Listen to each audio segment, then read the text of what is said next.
Sometime late last August, a friend of mine who's very wise and smart, who lives in LA, called me and she said, "Did you know you're going to get sprayed with pesticides in Santa Cruz?" And I was like, "No, that can't be true." But my friend is very wise and smart, and she was right. I'm just going to give a brief overview of the facts for those who are new to the issue. This spray program, which is being conducted by the California Department of Food and Agriculture, so if you hear people throw around the acronym CDFA, that's who is being referred to, began in Santa Cruz and Monterey counties last fall and is coming to the Bay Area in August of 2008. The portions of the Bay Area that are affected according to CDFA's current spray map are all of San Francisco, southeast Marin County, and all of the East Bay from the Carquinez Bridge all the way down our side of the hills, including the hills, so that includes Tilden and Wildcat, to the southern border of Oakland. So you may have seen lists of cities that omit certain cities, but in fact all of the cities and unincorporated areas in that portion of the East Bay are included. The program is aimed at the light brown apple moth. There's 3.1 million people that live in the spray zones that are where this light brown apple moth has been found. There are about 300,000 probably that have been sprayed so far. So these problems, there's a lot of potential suffering here, a lot of potential harm that can be caused by this. Huge numbers of people. These products we know next to nothing about. We haven't seen anything about it. The protocol of spraying pheromones over urban populations is without precedent and is experimental in its application completely. But I'll tell you what I believe. I believe that the California ag industry, specifically grape growers, and throughout the United States, needed a pest. They needed a pest. So they had to go out and find a pest. And they found a pest that wasn't even a pest. And they found it so they could stop Australia and New Zealand from bringing produce into this country and grapes into this country that would compete with their business. And so they started the big lie. As of today, there's no reported quantifiable damage to any plant caused by the light brown apple moth. We have respected entomologists from the UC system saying, given the range over which the light brown apple moth has been found, it has likely been in the state for as much as a decade. Ag secretaries, ag commissioners in the counties report absolutely no damage. We have large populations of other leaf roller moths in California, for which we don't treat, which are kept in check by natural predators. If you look at the consensus health document that's on the CDFA website that was prepared by the California Department of Pesticide Regulation and the Cal EPA Office of Environmental Health Hazard Assessment, often called OEHA, you'll see that they very clearly state in their own document that this is the first instance of this product being used over populated areas. Previously, it's only been used airily over agricultural areas. Well, they sprayed us on September 10th in Pacific Grove, where I live, a beautiful place, neighboring Monterey and Carmel and Pebble Beach. And I'm able to work at home quite a bit, so I worked at home that morning from 7 to 12, and then I thought I'll go to Jamba Juice down on Alvarado Street. And the moment I went outside, within 5–10 minutes, I was sick. An area that was about as long as this table, with all these tables put together here, there were 29 dead cormorants, just all laying there, just dead, and which may not seem strange to many people, but when you looked at this was, they were all in pristine shape, meaning that that all died around the same time. This is a fairly famous example because it was in the Monterey paper, but this man is an Air Force major, and he's at the Naval Postgraduate School in Monterey. The irony is that he puts his life on the line as a pilot to protect people against governmental abuses of power, and yet his family was sprayed with something that proved toxic to his 11-month-old son. And he wrote, "Beginning on Tuesday, September 11th, our 11-month-old son developed what we thought was a simple cold. It progressively became worse to the point where he had labor breathing, severe congestion, and loss of appetite.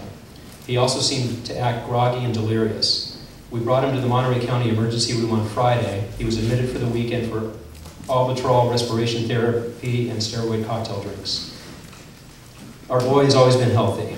He was discharged Monday, so he was there for a couple days. 2 weeks later, he wrote, my son unfortunately has had a bad relapse. This time they transferred him to a Stanford-affiliated hospital in San Jose.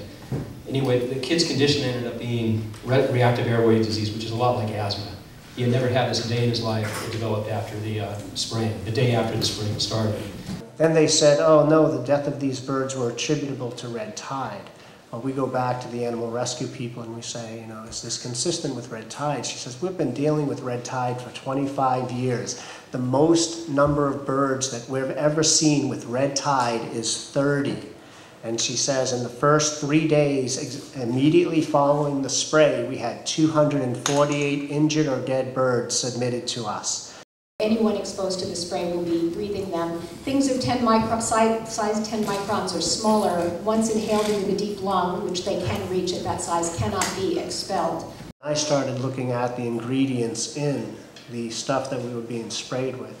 And many of them are known aquatic toxins. Many of them are carcinogen. Many of them have this poisonous effect. Symptoms included swollen glands, rashes up to covering half of the body, fatigue, intestinal pain, chest pain, headaches, dizziness, eye irritation, throat irritation, bronchial irritation. They sprayed us in Santa Cruz on Thursday night. Friday morning, when people went to the beach to do their walk, to walk their dogs, to do their jogging, that's when they started picking up these birds. It wasn't like a week later, it wasn't 5 weeks later, it was the day after. CDFA has chosen aerial spray as the first resort against a pest whose risk has not even been assessed. Sometimes entire families would get sick with similar symptoms on the same day. The pesticide that's being sprayed is manufactured by a company in Oregon called Suterra. It's owned by a gentleman named Stuart Resnick, and those of you who read the excellent article in the Berkeley Daily Planet this week noticed buried way down in the article the information that Mr. Resnick is a big political donor and has given $144,000 to Governor Schwarzenegger's campaign.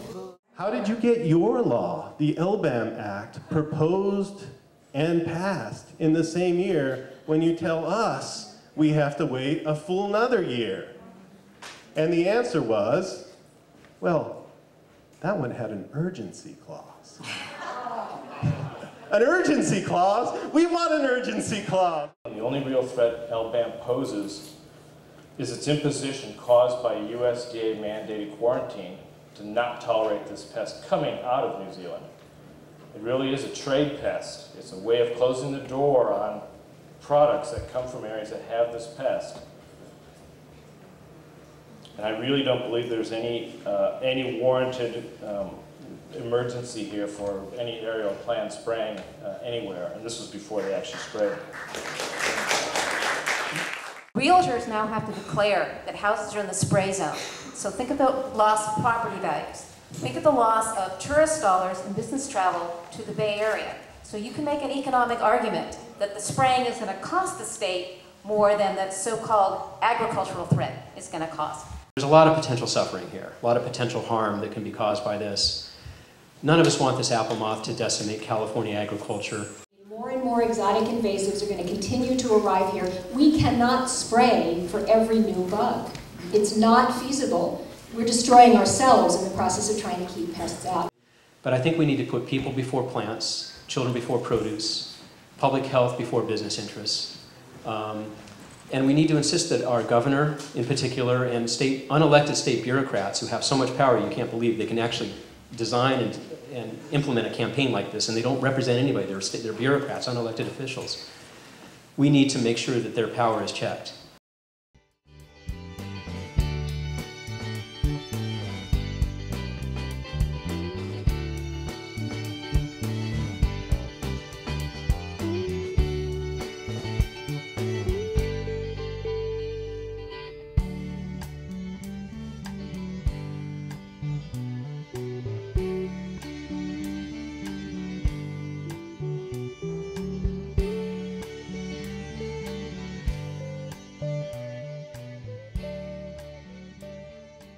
Pesticide Watch has agreed to be the pass-through for any donations you make. We have court costs, we have bumper stickers, we have photocopying, so we can really use your money. Thank you.